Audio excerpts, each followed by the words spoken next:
Let's turn in our Bibles. Turn in our Bibles to Romans chapter 9. This is the 25th message in our verse-by-verse series this year through the book of Romans. And I'm preaching a message this morning I've entitled, Molded by Mercy. Molded by Mercy.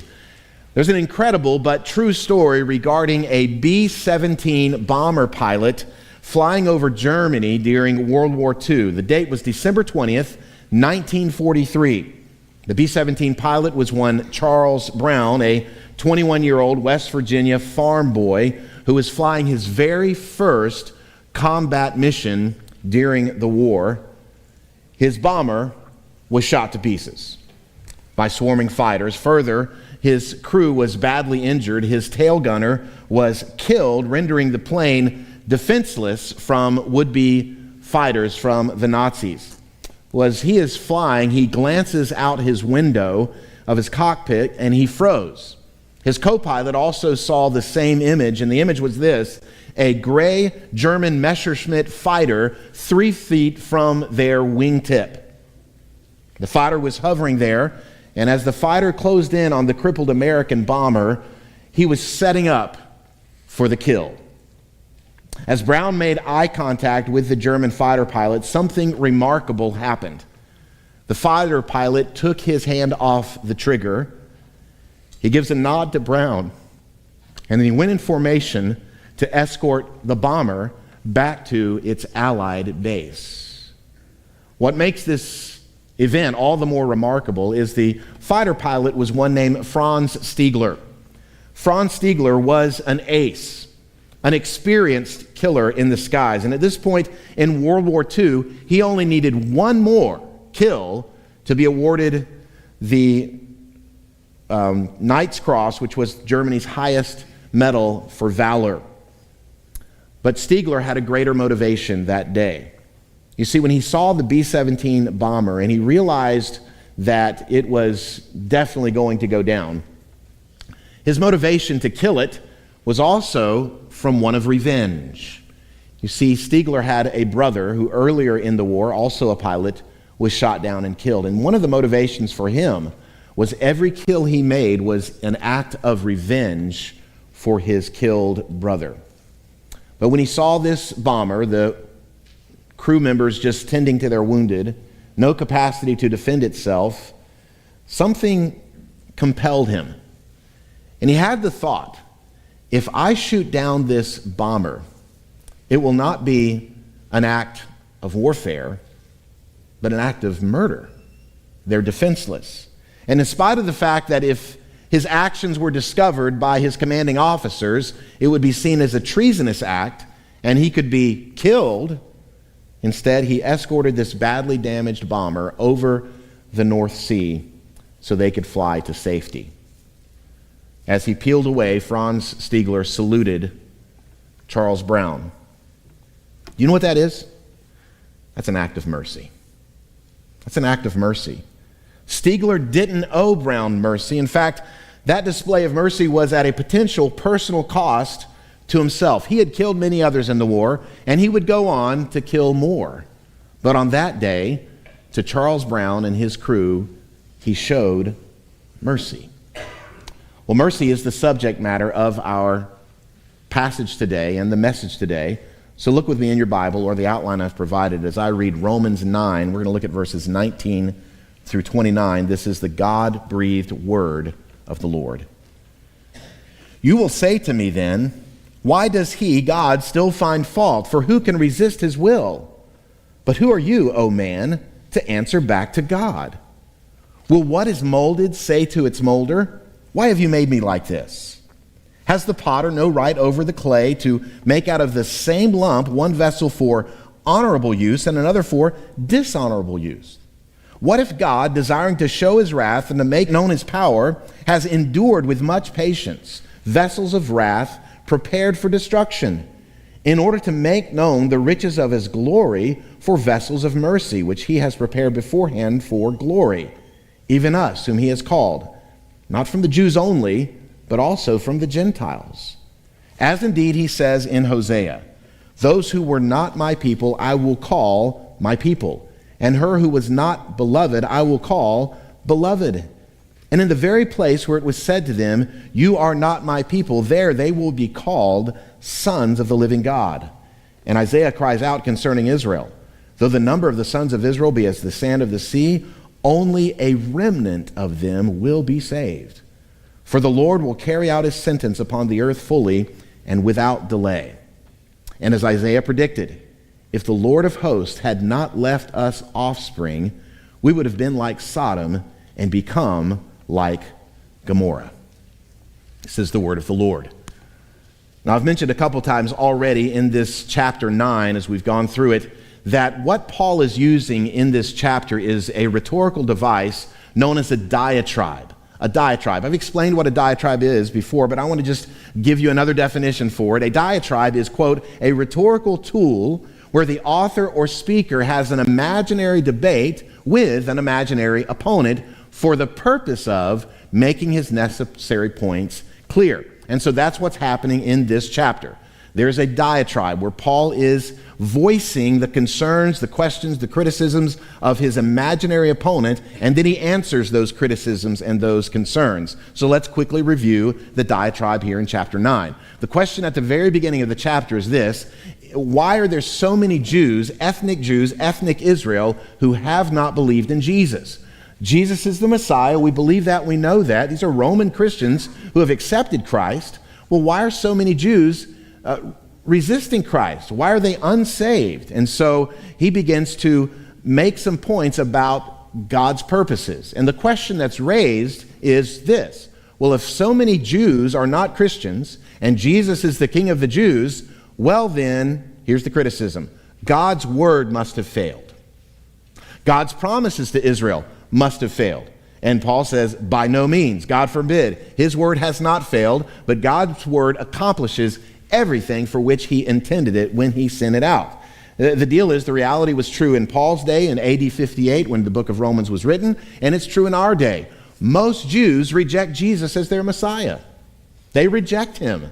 And he illustrates that God is accomplishing his purposes and his intentions by showing a couple of examples from the Old Testament. He gives two examples of two brothers of descendants of Abraham and descendants of Isaac, that God rejected one and he chose the other as the child of promise. First, he gives the two sons of Abraham, Ishmael and Isaac. Ishmael was rejected. Isaac was chosen as the child of promise. And then some would say, well, would never receive Ishmael. And so Paul says, well, let's go to another set of brothers. These are twins, conceived at the same time, in the same womb, in utero. God says, I choose Jacob, I reject Esau, so that God's purposes of sovereignty and choice can be clear and be known. And so in this diatribe, Paul anticipates the obvious objection to that statement. Jacob I loved, Esau I hated. And here's the objection: that's not fair. God, it's not fair that two little babies in utero, in their mother's womb, that God would choose one and reject the other, that this is the child of promise, this is the child that is not of promise, that is rejected. Paul anticipates that objection, and he anticipates that some would voice this thing and say, well, that's just unjust. Is God unjust? And so Paul then quotes from the book of Exodus.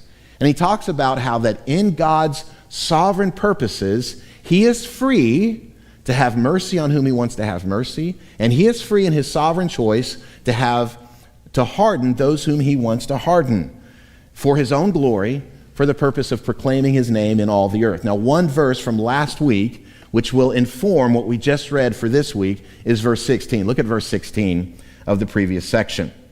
Paul writing says this is the conclusion: so then, it depends not on human will or exertion, but on God who has mercy. That's very clear to understand. It doesn't depend on somebody's choice, their human will, or the exertion they have towards God in their life. What it depends on is whether or not God has mercy. Now, this likely has some questions in your mind. Wait a second. Well, wait a second. And Paul is anticipating these questions, because this is a diatribe where he has an imaginary opponent with these imaginary questions. But they're not imaginary. They're very real questions. And so that leads to the very first point I want us to see this morning. Number one, there is a predictable argument. When Paul says God has mercy on who he wants to have mercy, he hardens who he wants to harden, it doesn't depend on your choice, on your will, it depends on God who has mercy. Well, there is a predictable argument that will be brought up from that assertion, and it's in verse 19. Well, here's the argument. You will say to me then, why does he still find fault, for who can resist his will? God, why would you find me at fault for not choosing you if the only reason I would choose you is because you have mercy on me? You see that argument? And this is the answer. If verse 16 is true, it doesn't depend on human will, then it seems unfair and unjust, God, for you to find fault with me if it only depends on your will. Now, you need to understand the tone of voice of Paul's opponent here. This is not a tone of voice where it's like, now, just let me have a little clarification here. I'm not quite hearing you. Well, this is a very argumentative tone. This is an adversarial tone. It's a snarky and a sarcastic tone. It's not calm. It's demanding. It's argumentative, which begs the question. Here's a question, class. Is it wrong to ask God questions about things you don't understand? The answer is no, not at all. It's not wrong to ask God questions. It's perfectly acceptable to come to him and say, I don't understand. But look at this next slide. It is okay to ask God questions. It is not okay to question God. You know what I mean by that? By questioning God, I mean questioning his motives, questioning his character, questioning his intentions. I've heard people say, hip, cool pastors say, it's okay for you to complain to God. It's okay for you to get angry with God. It's perfectly acceptable for you to question him. After all, he's big enough. He can take it. He's got thick skin. He knows how you're feeling anyway. Go ahead and get angry with God. I mean, after all, that's the way you feel. So if it's the way you feel, it's the way you feel. This mindset presupposes something. That God has created the universe for your pleasure and happiness. And if something happens in my life that doesn't go my way, if something disrupts what I think and perceive should be my happiness, well, God, you're going to be hearing from my lawyer.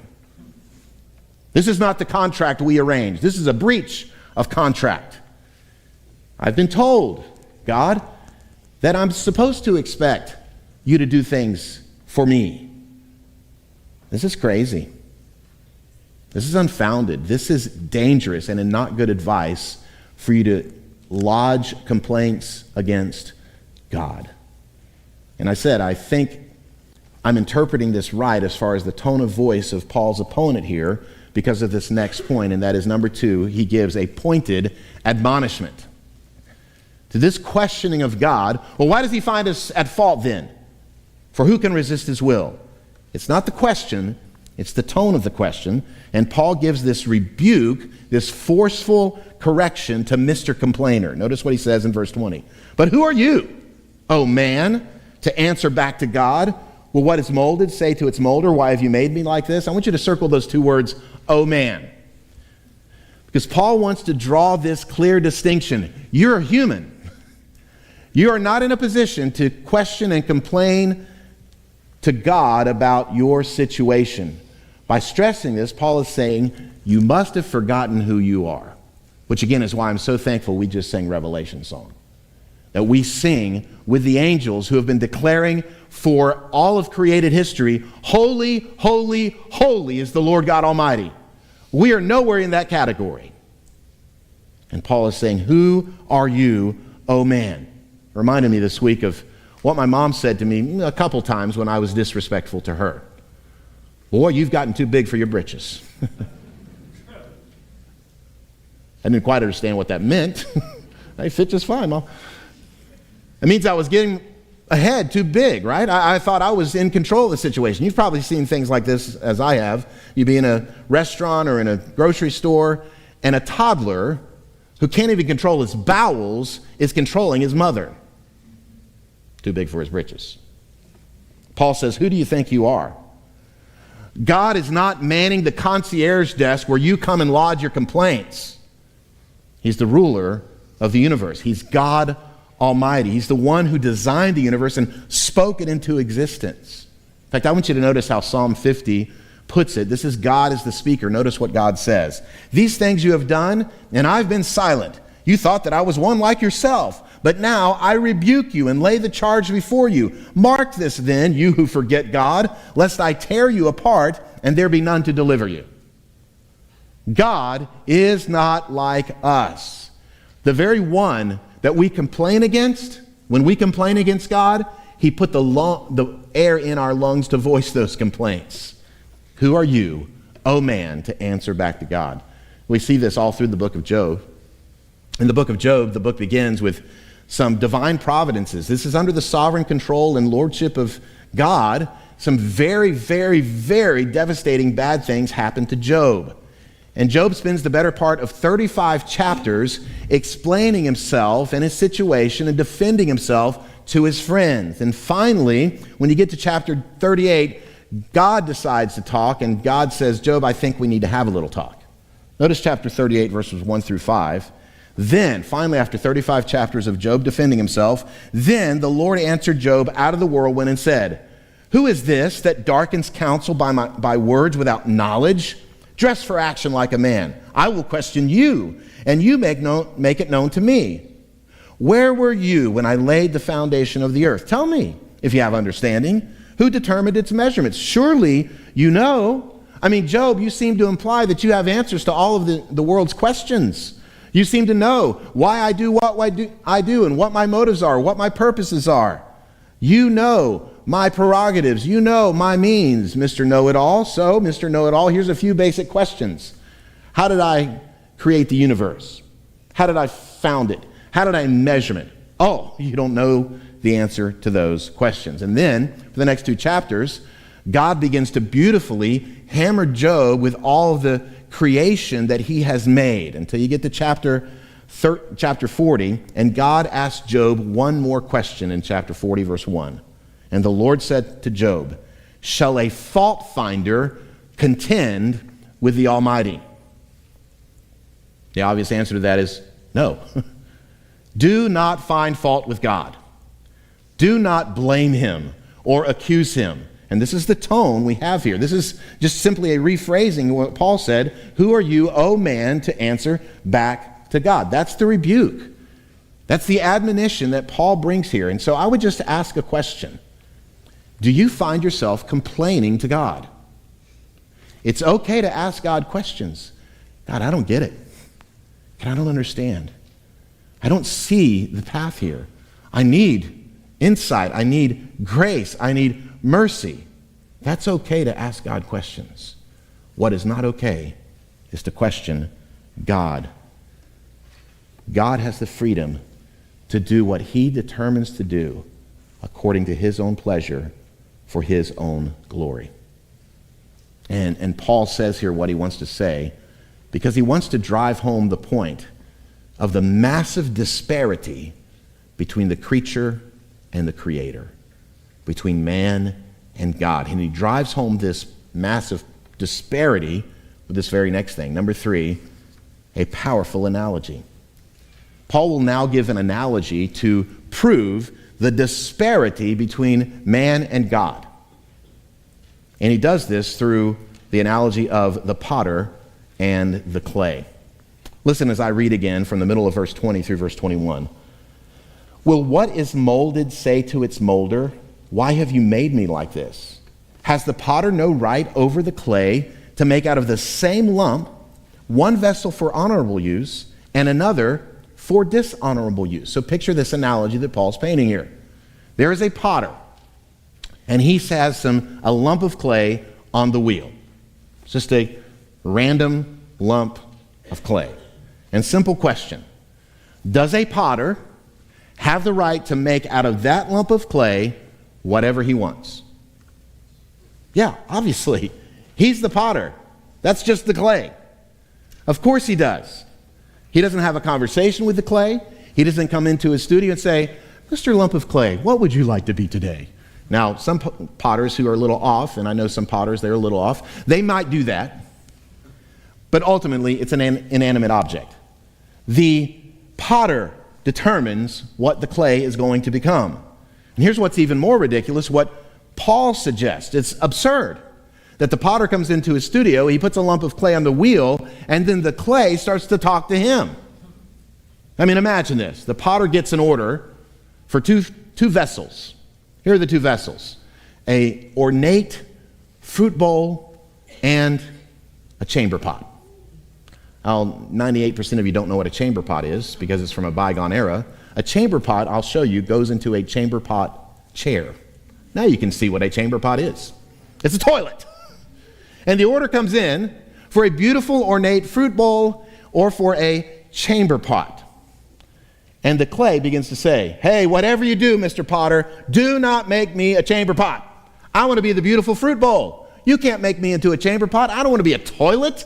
Make me into something that's honorable, not something dishonorable.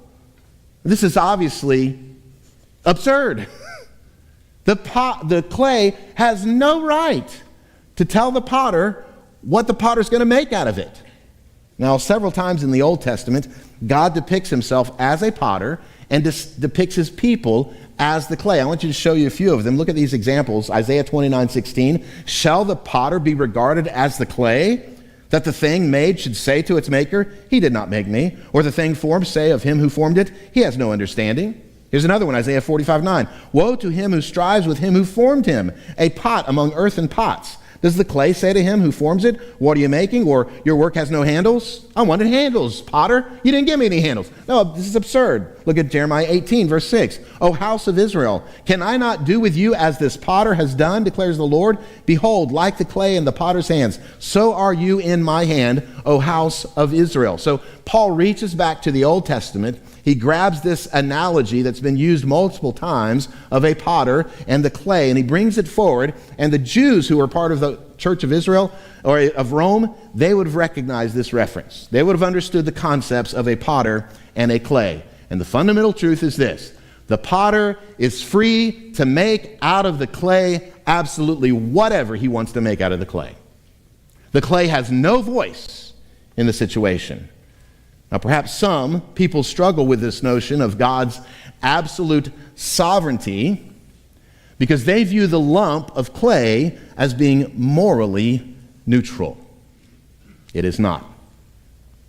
God formed Adam out of the dirt, the dust, the clay. And what did Adam do with the gift of life he'd been given?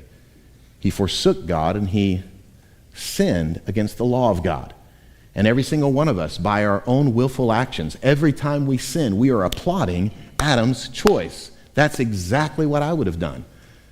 And we're all that lump of clay.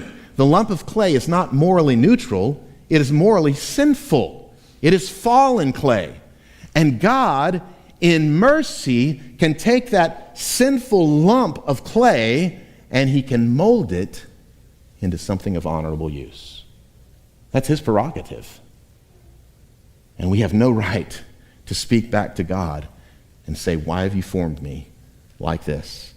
Which brings us to our final point this morning. Number 4, a profound amplification. A profound amplification. Here in our worship services, we use in this room sound amplification. In this closet right behind me, there is a rack that is filled with amplifiers. And the audio signal comes from the board in the back, and it's sent via a wire in the roof, and it comes down to those amplifiers, and the amplifiers power that audio signal through these speakers and through those subwoofers down in the corner. You wouldn't be able to hear Aiden's fat bass notes if we didn't have the subwoofers. So be thankful for the subwoofers, okay? That's amplification. It amplifies the sound. And so what Paul's going to do here is he's going to amplify the mercy of God. He's amplifying it against a backdrop. Let me illustrate it like this. I have here a piece of foam board and a acrylic marker. This is an untested illustration. Hopefully it works. I'm going to take this acrylic marker and I'm going to write on this piece of foam board here the subject matter for the day. The matter is mercy.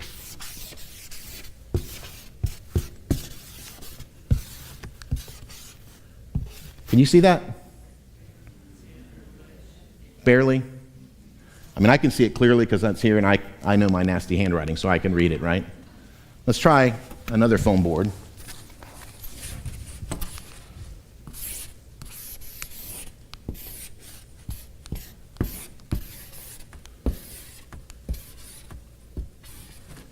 Can you read that handwriting? Yeah. Why? Because of the dark backdrop. There's an amplification of mercy because of the backdrop of darkness. And what Paul's going to do in this passage, he's going to amplify the mercy of God. He's going to amplify it by contrast of showing his justice. And so, 4 ways in which he amplifies God's mercy. First of all, he amplifies it through his patience.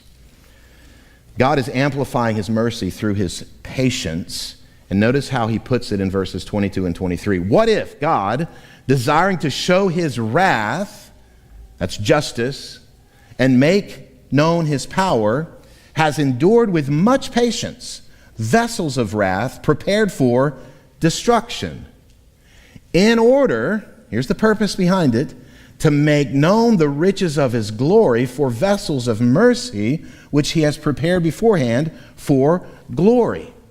God's patient endurance of vessels of wrath of wicked people is for the purpose of creating a contrast to amplify his mercy in vessels of mercy prepared for glory.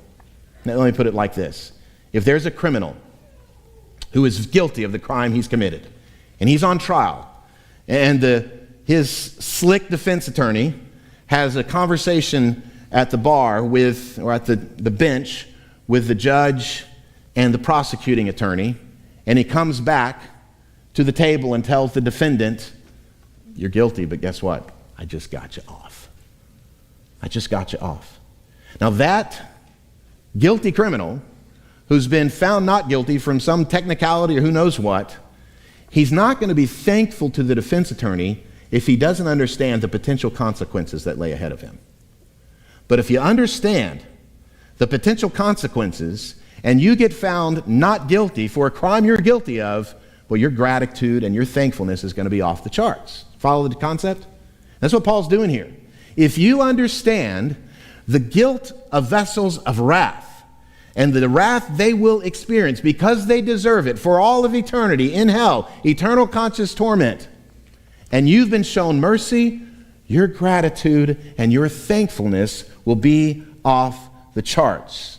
Now, the rest of this section is directly talking about these vessels of mercy prepared beforehand for riches of glory. So that leads to the second amplification. He amplifies his mercy through his people. Through his people. Make no mistake, the vessels of mercy Paul's talking about here were prepared beforehand for glory. They didn't deserve the mercy, they can't earn the mercy, but God in his purposes determines to give it to them. Notice how he puts it in verse 24, even us whom he has called, not from the Jews only, but also from the Gentiles. A couple things to point out here. First, Paul uses the personal pronoun us.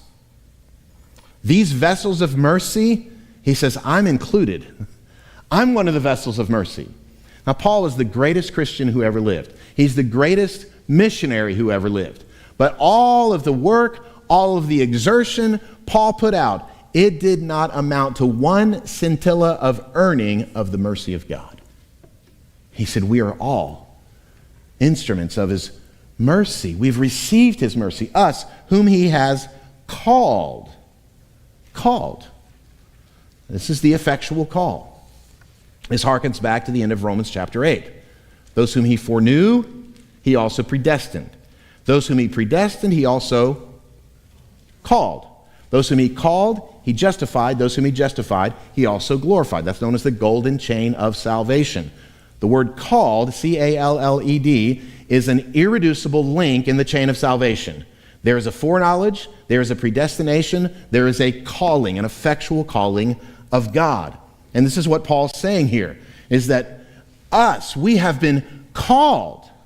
But here's where he really gets down to it. This is the twist. Not only from the Jews, but also from the Gentiles. And notice he puts it in the negative.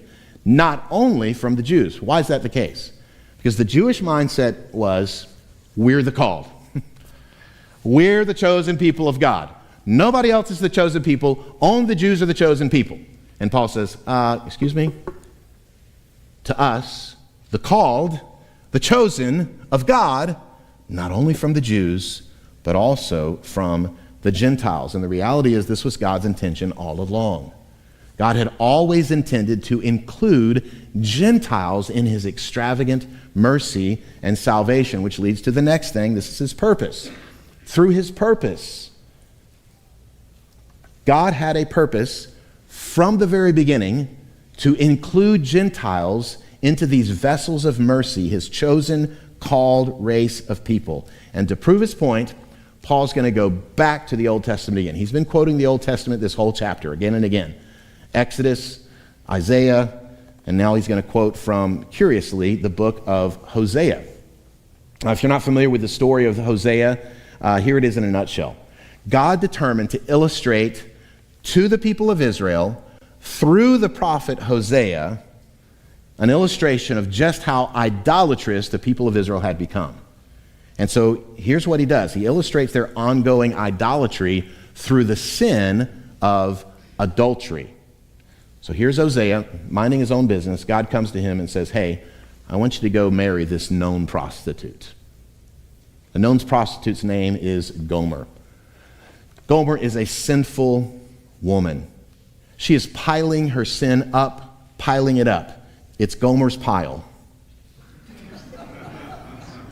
If you would watch the Andy Griffith Show, my jokes would land so much better. Gomer has a pile of sin, and God tells Hosea, go marry Gomer. So they get married, and together they have a son. They name him Jezreel.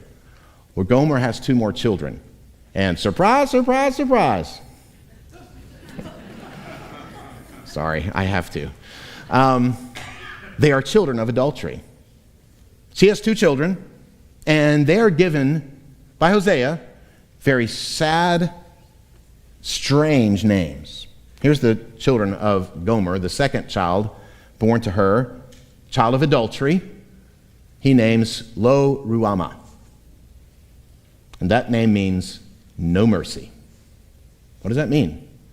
The children of Israel have been so idolatrous, worshiping false gods, God is saying, I will have no mercy on Israel. And then amazingly, she commits another act of adultery and she becomes pregnant again and has a son, and he names the boy Lo-Ammi. And Lo-Ammi means not my people. House of Israel, you were my people. Because of your idolatry, you are not my people. Wow, this is heavy. Then God instructs Hosea to do something that is even more head-scratching than marrying a known prostitute. He tells him, go find Gomer. Forgive her. Love her. Be kind to her. Woo her back to yourself. Now, apparently she's in trouble. She's sold herself into slavery at some point. When Hosea finds her, he pays the price to bring her home, to restore her. Now what does God give him as he acts out this drama? It's because God wants Hosea, not only Hosea, but the nation of Israel to know, my mercy is huge. My mercy is massive. I'm a God who should have no mercy. I'm about to show you mercy. I'm a God who should say, you're not my people anymore. I'm going to continue to say, you're my people. In fact, notice how he puts it in Hosea chapter 3, verse 5. Afterward, the children of Israel shall return and seek the Lord their God, and David their king, and they shall come in fear to the Lord and to his goodness in the latter days. So when he says the children of Israel here, we might suppose he's talking about purely ethnic Israel, only descendants of Abraham. But I believe it's a broader statement than just the descendants of Abraham.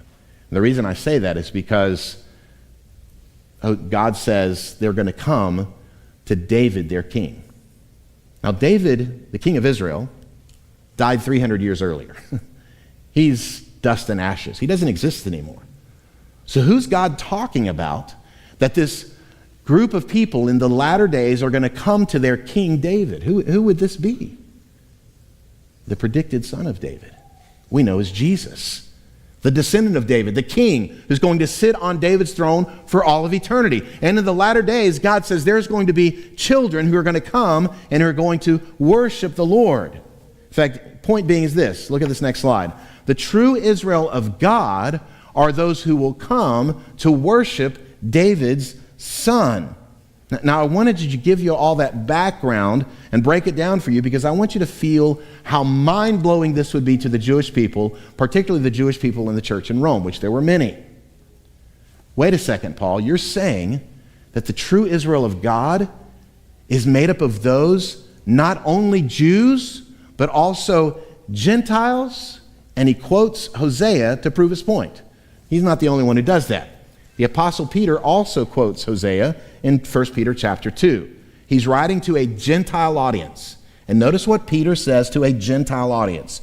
But you, Gentiles, are a chosen race, a royal priesthood, a holy nation, a people for his own possession, that you may proclaim the excellencies of him who called you out of darkness into his marvelous light. All those statements were specific statements to the house of Israel. And Peter's applying them to Gentile Christians.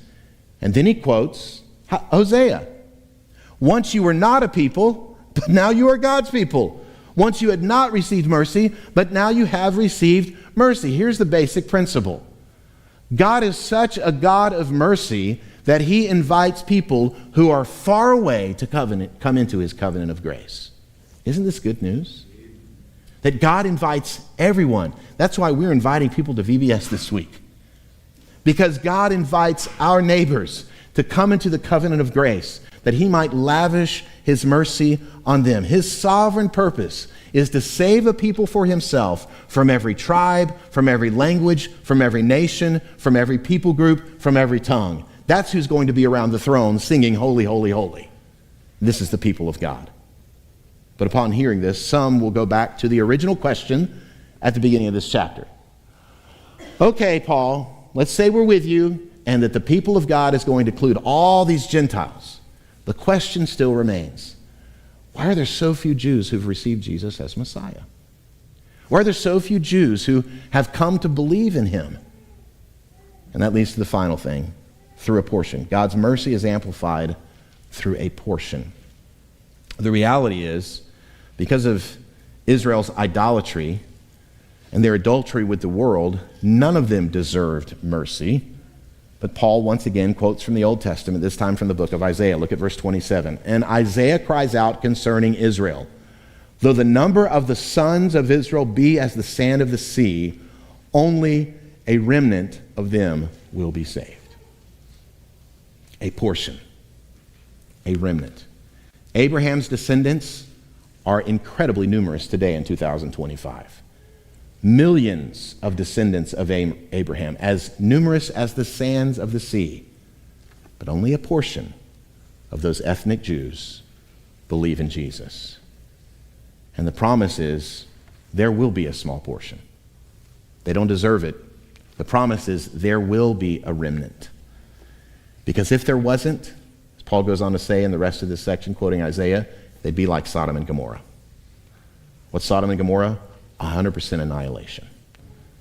But here we have some of the Jews, a portion. And when we get to chapter 11, the first Sunday in August, we'll see more about this remnant of Jews that will be saved. Here's where I want to leave you. We don't know. We don't know what God might do among the Hebrew people today. We don't know what God might do among the Jewish people. In mercy, God could bring a great revival. In mercy, God could bring, even in our day, an influx of Jewish people into the faith following Jesus. And so, friends, that's the way we can pray. Pray for revival among Hebrews. That's the way we can witness. And there's a glimmer of hope here because God is a God of mercy. I want to return to those two World War II pilots I told you about earlier, Charles Brown and Franz Stiegler, an American and a Nazi. Charles Brown recounted that every day after World War II, he lived every day with that image of mercy stuck on his brain. He couldn't escape it. Every day, that's all he could think about. How this unknown Nazi fighter pilot showed that mercy. So he began to try to find him. He began looking at archives, military archives. He attended other pilots' reunions, telling the story, asking about it to see if anybody had anything about it. He finally placed an ad in a German veterans newsletter. And on January 18th, 1990, he got a letter, postmarked from Germany. Here's how the letter began. Dear Charles, all these years I've wondered what happened to that B-17. Did she make it back or not? Charles would reply to that letter and say, in part, to say thank you on behalf of myself, my crew members, and our families, that seems totally inadequate. And I would say, if you have experienced the mercy of God, to simply say thank you when you understand it against the backdrop of God's justice seems totally inadequate. Well, Franz Stiegler and Charles Brown would meet, and they actually became the best of friends. They began going on vacations together, fishing trips together. On one occasion, they had a big reunion, a celebration with all of their families, and at that reunion, they showed a video. And the video had all the faces of all the crew members, their spouses, their children, and their grandchildren. All were there because of one man's act of mercy. When that video was played, the account is that everybody was weeping. But nobody was weeping as much as Franz Stiegler was weeping. But he could see the consequence of his act of mercy. Stiegler wrote later about this event in World War II. He says, in 1940, I lost my brother as a Nazi fighter. On the 20th of December in 1943, 4 days before Christmas, I had the chance to save a B-17 from her destruction. A plane so badly damaged, it was a wonder that she was still flying. That pilot, Charlie Brown, is for me as precious to me as my brother was. And friends, this is the way that our experience with mercy motivates us. If you've been shown mercy by another, recognizing that profound mercy moves you toward the one who showed it to you. When you recognize profound mercy, you are moved toward the one who has shown it to you. And if you've experienced the mercy of God, you know exactly what I'm talking about. And that leads to my last thought. God accentuates his mercy on the backdrop of his might in order that we would praise his majesty. And that's what we're about to do.